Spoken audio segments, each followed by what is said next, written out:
Good afternoon. Welcome to the In Results podcast. My name is Ben Coates, as always, and as usual, I'm joined by Alasdair Hobbs, the Managing Director of In Results. Good afternoon, Alasdair. How are you? Good afternoon, Ben. Yes, very well, thanks. I think we should begin with a quick acknowledgement to the sad passing of the Queen over the past week.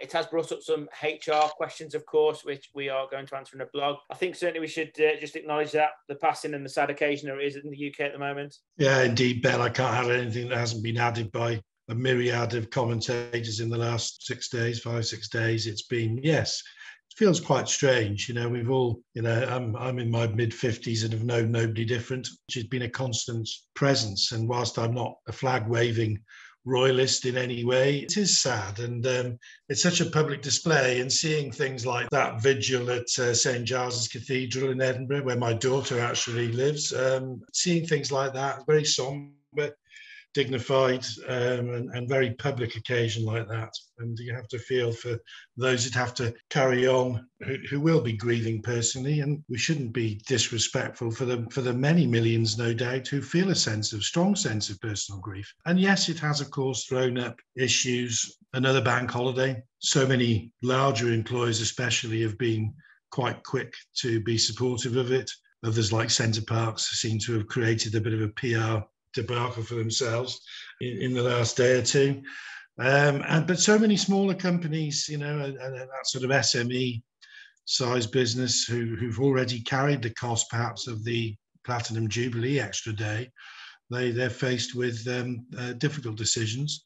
At a time of year, of course, when a lot of employees have already used up much of their annual entitlement and maybe just have a couple of days held back to tag on to the sort of Christmas traditional kind of periods where they maybe try and piece together a week off. It is problematic, but where people can, where employers can, it's one of those national events that I think everybody really would like to take part in, or at least sit and watch on the telly. It does kind of link to today's guest, because one thing I think a lot of employers and employees did over the last 3 years is built up loyalty to each other, seeing each other through the pandemic.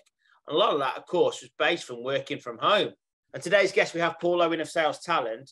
And Paul, of course, wants to talk to us about working from home, about it being detrimental to their mental health. Just to introduce you, Paul, before we bring you in, you are the Amazon bestselling author of Secret Skill, Hidden Career. You are very experienced in seminars at universities, and you've worked with over 10,000 people. And we are now going to ask you to talk to our audience and tell us who you are, what you do, and how people can work from home more effectively or work through the business more effectively. So, Paul, good afternoon. Over to you. Thank you, Ben. And thanks to you and Alasdair for having me here today. I love sales, and I'm a sales evangelist partly because I turned my nose up at sales for years and didn't think it was the job for me. And then in my early 30s, when I was completely broke, I found sales, fell into it like most people do, and it changed my life. And I think everybody who goes into sales has their life changed by it. And since then, which is, the last 20 years, I spent probably the first decade or so selling myself. And then the last decade helping other people sell, although like all of us, I still sell every day myself. So people that work with me, I work with lots of sales teams, predominantly in London, but also around the UK. And my job is simply to help them sell better. And if I may just include one more bit on my introduction on the company. The challenge in sales, and there are many, but the challenge in sales, first of all, is that how we as a British public think about sales is almost completely negative. And there are some reasons and some times when that's justified. But I think in every walk of life, as we've seen in the last 20 years, there are mistakes happen and there are scandals that happen. And actually, the vast majority of salespeople work hard and do the job properly. And I think when we can all start to agree on what sales is, and sales to me is about helping people make good buying decisions. And we do that by asking questions and effectively searching for the truth. So I often talk about sales actually being a mission, and that mission is to search for truth. Once we understand a client's needs, then we can help them. And before jumping into our topic today, or before I ever go into details with clients about sales training, we first of all have to talk about what sales is. And sales is not talking at people. It's not pitching. It's not going on a bit too long as I am now. It's actually taking time to find out if people have a need. If we can help with that need, then we try and position ourselves on that. If we can't, we wish people well and move on. And it's pretty much pointless to talk about sales and how to do it until we agree what it is.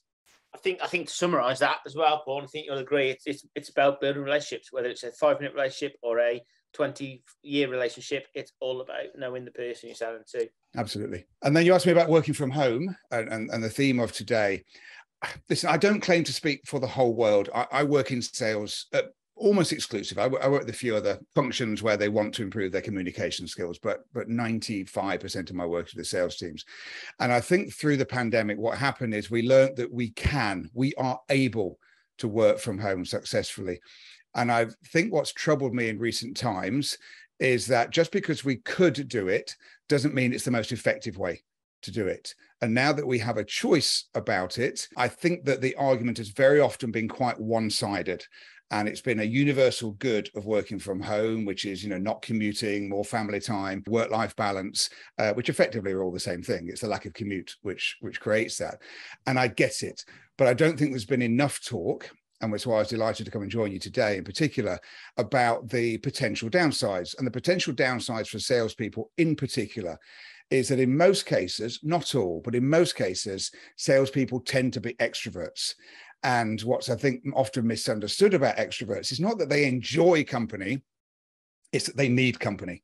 They feed off company. It's the energy, the motivation, the spirit they get is partly being fueled by the people by whom they're surrounded, whereas an introvert can also socialize in all the ways an extrovert can, but they find it draining. It takes energy away from them. Now, with extroverts, it takes time for that to show through. And I found it myself working from home. And it took me a lot of months to realize I was just losing that, I don't know what you call it, that va-va-voom, that motivation, that excitement, that energy from not being around people. And bear in mind, I don't live alone. I have a wife, I have 3 children, the house is always busy, but it's a different kind of company. Now, when you then consider that a significant proportion of salespeople are 20 to 35 years of age, certainly based in London, the Southeast, very often living in house shares. They are effectively waking up in the morning, sitting on the end of their bed and working with no change of environment, no change of company. And I think they've managed to do that. But I think long term, there will be significant mental health issues if that carries on. Not for everybody, but for a significant number who are still currently working from home. I think you're right. I think that one of the biggest things is an office environment. It can be very positive, it can be very negative, of course, and there is both sides of that element. But at least then you kind of are around people and you discuss the issues. One of the biggest things, of course, for working from home is the walls don't answer back, and you've got nobody really to talk to unless you jump on a Zoom or a Teams call. And that then, of course, brings its own issues. And looking in the whites of people's eyes, there's nothing like it, really. When you say it will bring issues in the future, what kind of issues do you see and what kind of timescale do you see? I think timescale is hard to sell. I don't know if it evidence to back it up, but the issues, I think predominantly, I guess there's 2 issues, but I think they probably end up in the same place. One issue is going to be that, and I think it's the gradual nature of it, Ben and Alasdair, that's a problem. It's little by little by little by little over days and weeks and months and maybe even years. It's people going into themselves more. There's a weird thing. Sales is a weird world, and it's a weird world because you go into it normally because you're quite successful with people. You get on well with people. You probably have a 90, if not 95% plus success rate of meeting people and getting on well with them. You then go into sales, and it depends a little bit clearly on the kind of job, Ben. But in many cases, you experience failure 90% plus of the time. And that's a strange dynamic to go in. And in many ways, you're supported in the office by having those people around, as you mentioned. So my greatest, I think the number one challenge is that people start getting down and down and down. And that in itself carries a problem with their happiness in life, their health in life. I think then the knock-on effect, and I think I say they end in the same place, is that their performance goes down. And the performance goes down because of how they feel about themselves, not necessarily their skills, not the economy, not everything else that goes on. And so ultimately it ends up is you lose those people. They leave sales, they leave the company. And if there's one thing that the sales world does not need, it's to lose its already relatively limited resources of outstanding salespeople. Well, absolutely. Absolutely. It's interesting, you say about feeding off others. Some years ago now, quite a well-known sales trainer in the West Midlands had at one point in his career had been selling private jets. He talked about, basically the sort of like celebrating the no. He'd say, I'm guessing he was describing a sort of an open plan office with a sales team, And they would kind of like have competitions. How many no's could you get?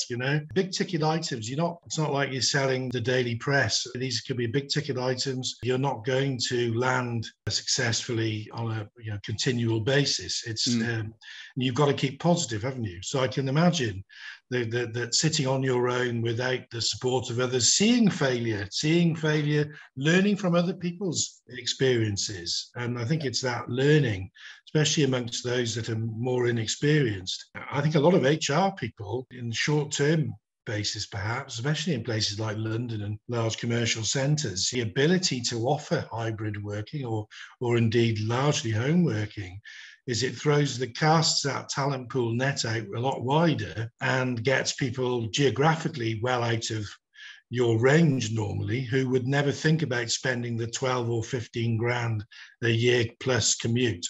Talking to a friend of mine today in the car, talking about the joys of working in London and just, the general feeling of feeling filthy when you got home after a day of traveling around on tubes and buses and walking down the street. It's not for everybody, but of course the rewards are there. So I do appreciate, Alasdair, that angle of widening the net geographically.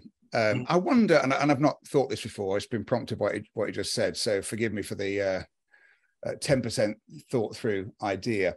There's a concept of selection within that as well. So I don't know that the majority of salespeople are people who want to be working from home all the time. So we can come to hybrid in a second, but the idea of being geographically all over the place and working from home all the time, I just think almost the nature of somebody who doesn't want to be around others might mean, for many of them, they're perhaps not all that suited to sales. And the example in a different world I'm thinking of, so Foxtons, the estate agent, which is a name familiar if you're in London and the Southeast, but less familiar perhaps around the country. But Foxtons are renowned for lots of things. One thing they are very strict on is working hours. And they, when you join Foxtons as an estate agent, you work from 8 a.m. to 8 p.m. 6 days a week.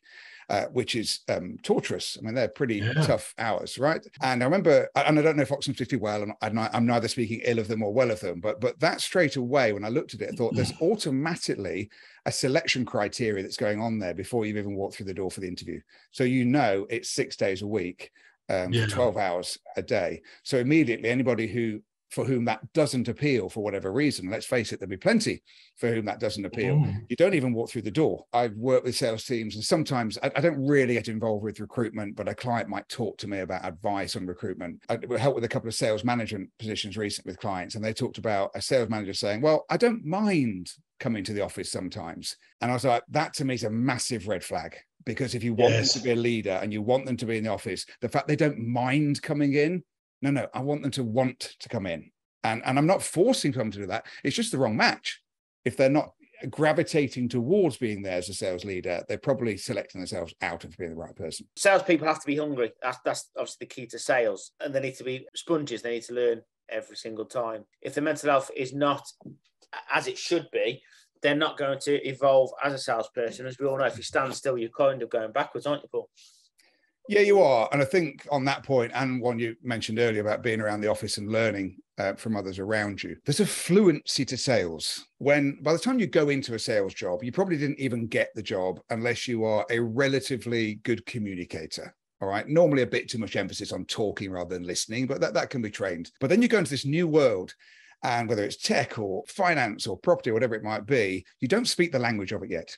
So you've got this enormous amount of information about the market that you need to learn and your systems and how you approach clients. And then there's an enormous amount of information about your clients, what's going on in their world, what their concerns are and how you can help them. And I tend to find it takes at least 3 if not 6 to 8 months to start becoming somewhere close to fluency. And the reason I use fluency because years ago, I spoke pretty bad French, and I got a bit better, then got worse again.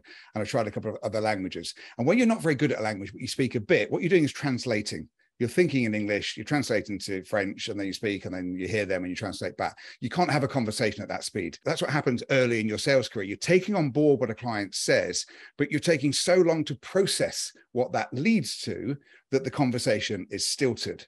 And it takes time, it takes miles in your legs. And back to your question, your point earlier, Ben, it takes often being around people and hearing how they handle it and picking up on lots of stuff that I'm pretty sure we're taking in unconsciously around us, and you then start to join the dots. And a regular lament that I hear from sales leaders and managing directors from new salespeople is to say, oh, don't they know that when a client says X, then we should be saying Y? And I said, well, in short, if you did a quiz where they had time to think about it, they would know that X leads to Y, but they're not fluent yet. So they don't make that link quickly enough. And that link takes time, and being around people, you do that more quickly. Absolutely. If you're sitting next to somebody and you're hearing them using the language that you need to be using, it's helping you rehearse it, isn't it? Yeah, and I've always said when I train sales teams, I say, when you tell stories, and I'm a huge fan of storytelling as a sales tool, because it's a communication tool, and we all speak differently when we tell stories, and we also listen differently when we hear stories. But my rule is, when you hear somebody else's story, once you've retold it 3 times, it's your story, because you can just copy that stuff around you. You don't have to put a footnote like an academic paper of where your source is. You pick up words and phrases and stories and case studies and examples from the people around you all the time. Famous phrase, story tell. And of course, Alasdair, Paul, working on this, it's going to create issues for HR in the future, isn't it? Is the mental health side of things, because they're going to blame the businesses, and the businesses are, going to end up falling out the Well, indeed. I mean, I think most employers' first concern is obviously going to be the performance of people, but it's linked undoubtedly. And I think it's easy to measure with the software available these days. You can track what people are doing for you in terms of time spent, number of calls made. You can listen to conversations that they've had with people. If you've got the structure and the time to focus on doing all of that, Paul says if it's going to take longer for somebody to learn and develop, they're going to become very disheartened if they're not hitting the targets and if they're getting kicked. I mean, in the 30 years I've been in my profession, the one thing's for sure, unsuccessful salespeople are a bit like Premier League football managers. They're gone pretty quickly, and very often without that kind of 3 strikes and you're out kind of attitude that maybe people in other positions might expect. It can be pretty brutal, and those that thrive in it do exceptionally well, are very much in demand. It must be awful to feel isolated and unsupported and struggling when you are solely a home worker, maybe with somebody listening to you, looking at your KPIs on a piece of paper and not actually helping you to get the right message out there. I just think there are some things, Alasdair and Ben, that work better in person. So, for me as a trainer, I think in-person training in a room together is more powerful than anything else. It doesn't mean I don't do online training. I also do online training. It's just not as powerful. It's not as engaging. It's very difficult to engage people online. Some do it better than others, and maybe I could get better at it. But some things suit. I was just thinking, back to what seems, thankfully, so long ago now, when we really were locked down. A couple of friends of mine hosted a few quizzes. I mean, they were better than not seeing each other, but they were dreadful. People talking over the top of each other all the time. They didn't work. Yeah. I'm sure all of us had something like a birthday or an anniversary or Christmas where we joined people online. It was rubbish. I mean, it was better than not seeing them at all, but it was rubbish. None of us have gone, oh, that worked so well, we'll keep on doing it. We couldn't wait to get back to doing it. Now, again, as Ben touched on earlier, there's different kind of sales, and there are people that have always worked from home. I still think they are few and far between as far as percentage of salespeople. And again, definitely the ones earlier in career where, beginning, and when I say a beginning, I'm talking first decade, I'm not talking first year or so. I'm talking, years of learning your trade as a salesperson. You are infinitely more likely to become better at it and enjoy it and stick with it if you're around people. Historically, that kind of field salesperson, their contract might say they're a homework, but that's actually only for the 1 day a week when they're at home trying to catch up with all their admin and appointment making, and they're on the phones then, but maybe 4 days a week, they're actually on the road seeing 3, 4, and 5 potential customers, existing clients, account management, and wheedling some more work out of them. And that again is a very different thing. And I've certainly seen a number of examples where, because of lockdown, of course, that there's been a huge transition from actually physical getting on the road to go and see people, to getting a Zoom call in the diary or just a phone call. Circumstances become such, somebody decides that they're going to get a dog. They are indulged almost in a way by employers allowing them to ease more into a home work life, perhaps before they then stop and realise the negative side of it. I also think as well, just going back to Ben, a question you actually asked of Alasdair, and it's far more Alasdair's expertise than mine, about taking care of salespeople, particularly those working from home. And on my podcast, I interviewed a lady called Julia Rodolosso, who's a very successful insurance entrepreneur. And Julia has a sales team who work from home, but she said never has it been more important for employers to make sure they're taking care of their salespeople working from home. Yeah, like you say, I think taking care is the key, because I think a lot of field salespeople actually do want to go home, and they do want to sit there and go through what they've done and prepare their reports and prepare their proposals. So like you say, it is very much considering the elements of the equation, so to speak. But in general, I think, like you say, that the salespeople in general do want to mix with other salespeople because they bounce off each other. I think from the employer's point of view, and actually you're probably best to consider this, is that there needs to be a conversation. Communication is the key. Have a conversation, understand the role. Say they're from Shropshire and they're going to go up to Newcastle and coming back. Last thing they want to do is go back to the office for an hour, because people are going to ask them questions. They probably want to go home, do their proposal, and end the day. That's a total different scenario to you need to go in and make 20 calls for that day, isn't it? Yes, I mean, quite different to the sort of call centre that's no longer together in a sales team. Field sales people, it's a very different setup, right? They're used to doing it. It's almost back to the point I raised earlier about all the clients with whom I work, where they were office-based and are back office-based, and the ones who are still working from home were always working from home. So there's a rhythm to a life. And as Alasdair alluded to earlier, when you are a field salesperson, you are out and about talking to people as well. So you're not alone. And even those little interactions of going to grab a coffee from somewhere. I mean, again, going back to lockdown, I can remember the joy of being in Sainsbury's and seeing a mate of mine in the milk aisle and stopping for what was about a 25-minute chat of just like, oh my goodness, I've got someone to talk to. Respectful distance apart. A typical field sales person would probably have somewhere between 1 and 4 meetings a day being out and about. So they've got a human connection, albeit not a corporate connection to their own company. Wonderful. That's been fascinating.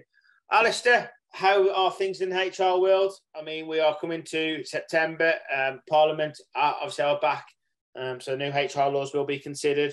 Any other? Yes, well, we will see. I mean, we've had really post-Brexit and pandemic, a lot of day-to-day or sort of 6-monthly kind of expected progress of legislation has largely been put on hold, but it's ramping up again. We've got a new Prime Minister. Let's see what the spring has and what announcements in April have. It's going to be a difficult time, I think, for a lot of businesses. I mean, at the moment, obviously, a huge recruitment difficulty has been for some time. Huge shortage of labour, especially in certain areas. That's causing a lot of businesses a lot of problems, but we're going to see energy costs and things biting in business in coming months. I think inevitably we're going to see us dipping into some kind of a recession. How bad, I don't know. That always brings out challenges. So I'm already speaking to companies, not so much about redundancies at the moment, but more about protecting what they've got. And still on the recruitment side, we are just trying to make sure that companies are protecting their goodwill, not losing those good salespeople, still investing in staff where they can and when they can afford it, but making sure that those staff realise that if they leave, they might find that some of that investment has to be repaid by them. So things like that are prevalent at the moment. But really, we're just getting back after a very long, hot summer. I think I'll be speaking to business owners in the coming weeks who've been hatching plans. But at the moment, companies are still doing okay, Ben. But I am hearing that there is an increase generally in insolvencies and things as well. So it depends on your sector. I'm glad I'm running a professional services business at the moment than running a pub or a care home or something like that. They say there are certain sectors who are feeling the pain before others perhaps. It catches up with everybody. And ultimately, we in professional services are very much reliant on our clients being there and still needing us and recognising that we're perhaps the last saving to make. And isn't it funny how it all links, Paul? Because if people have got the worry of losing their jobs, you're back to the mental health issue. And of course, that is not going to increase performance, is it? All feeds back in. It is a concern for lots of people, I think, out there. Ben, I'm perhaps as natural as a salesperson. I tend to be an optimist. I don't think you can be in sales and not be an optimist. I think I've met half a dozen in sales who are pessimists and still good. I'm a great believer within the confines of where I can, not to worry about things that I don't know are going to happen. And I think, a lot of the work I do with sales teams at the moment is you never dictate a market. All you can ever do in business is win market share. And whether that's a large market or a small market, and so much about sales in particular, and probably true of all of us in business, is not to worry about things you can't control. Who is out there? Can I get to them? Have they got a need? They're going to move forward. If they're not ready, then move on somewhere else. But you can drive yourself literally crazy worrying about things you don't control. I never understand why Brits complain about the weather. I'm a Brit. That's our weather, right? It's not very good, albeit this summer was a bit different, and the sun's just come out again after a morning of rain. But just don't worry about things that you can't control. Look at the things you can control and focus on them. As a Welshman, Paul, I'm still in shorts. One thing I can control is the length of a podcast. And if the sun's out, I think we'll end it there. Alasdair, as always, thank you very much. Paul. Thank you, Ben. Paul, it's been an absolute pleasure to discuss your thinking. As always, thanks for listening to our listeners. Thank you, Paul. And Paul, just a quick one. How can people get hold of you? They can find me personally easily on LinkedIn, and the company is Sales Talent, and our website is salestalentuk.com. Thank you. Paul. We'll be looking you up. Thank you, Alasdair.